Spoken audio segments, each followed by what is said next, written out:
Hello friends, मैं अमित कौशल, युक्ता study abroad consultant Chandigarh से। आज मैं बात करूंगा पहली बार हमें ऑटो ग्रांट आई है, वो भी स्पाउस वीज़ा के केस में। ऑटो ग्रांट ही बोल सकते हैं। ऑटो ग्रांट में मतलब होता है कि आपको जैसे फाइल सबमिट करते हैं विद इन 30 मिनट्स वीज़ा आ जाता है। बट हमारा जो केस है ये, इसमें 29th को शाम को फाइल सबमिट हुई थी और 30th को मॉर्निंग में वीज़ा आ गया था, स्पाउस वीज़ा।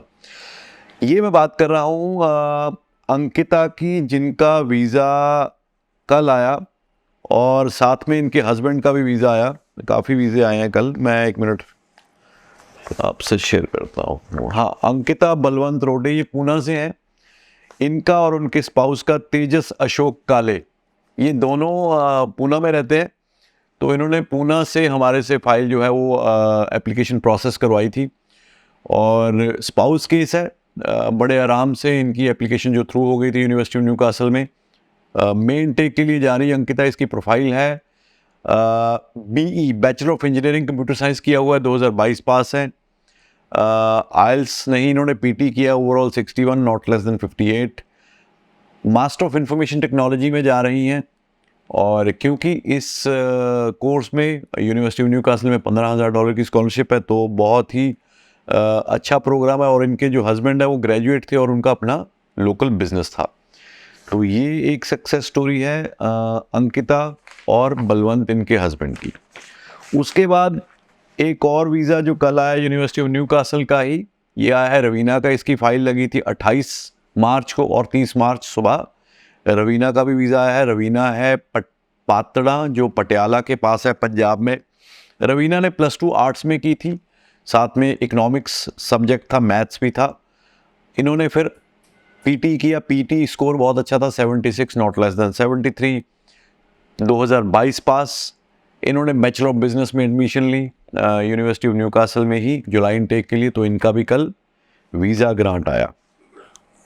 तो दोस्तों ये बाकी कनाडा के हैं, उसकी बात बाद में करेंगे। पहले मैं ये बोलना चाहता हूँ कि जुलाई इनटेक था और अभी फाइल 28 तारीख को लगी थी और 2 दिन के अंदर वीज़ा आ गया। और दूसरा, अंकिता और उनके हस्बैंड अशोक काले का जो वीज़ा है वो with in not less than 24 hours में आया। उसका क्या रीज़न है? उसका रीज़न है यूनिवर्सिटी, ऑफ कोर्स, क्योंकि यूनिवर्सिटी भी बहुत बड़ा रोल प्ले करती है in terms of your decision, जो फाइनल डिसीज़न आता है। और उसके बाद इनकी प्रोफाइल ठीक थी। और सबसे बड़ी एक और चीज़ मुझे लगती है कि जो इनका रीजन था, अगर मैं अंकिता और उनके हस्बैंड की बात करूं, they were not from north India. ये पूना से हैं, जिसको हम वेस्ट इंडिया भी बोल सकते हैं।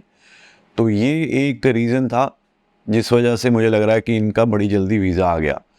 तो बहुत ही एक्साइटिंग टाइम्स हैं। कल थोड़ी सी वीडियो में इससे थोड़ा सा भटक रहा हूँ, जो मैं सोच के मैं बनाने वाला था। बट आपको बता दूँ, शेयर कर दूँ कि कल 30 मार्च को आई वॉज इन दिल्ली।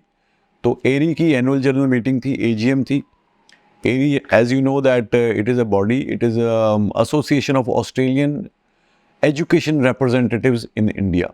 तो जो एरी है वो 25 साल से ज़्यादा पुरानी एक एसोसिएशन है, जिसको ऑस्ट्रेलियन एजुकेशन डिपार्टमेंट में जो डॉक्टर टॉम काल्मा थे उस टाइम पे 90s में, उन्होंने ये प्रपोज़ किया था कि भाई कुछ एजेंट्स होने चाहिए जिनको हम एक डेजिग्नेटेड बॉडी के अंदर रखेंगे, जो specifically who should be direct link between Australian authorities and Indian students. वो बीच में लिंक जो है वो एजेंट्स होने चाहिए।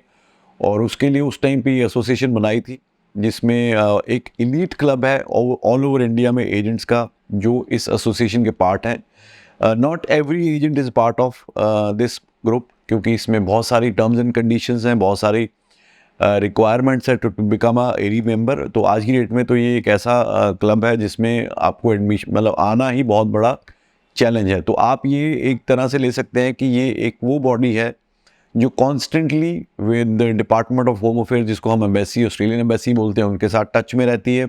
ऑस्ट्रेड के साथ टच में रहती है। ऑस्ट्रेलियन ट्रेड कमीशन जो है, जो उनके लिए भी एजुकेशन को प्रमोट करना, ऑस्ट्रेलियन एजुकेशन को प्रमोट करना एक बहुत बड़ा उनका KRA है, उनका one of the key parameter है।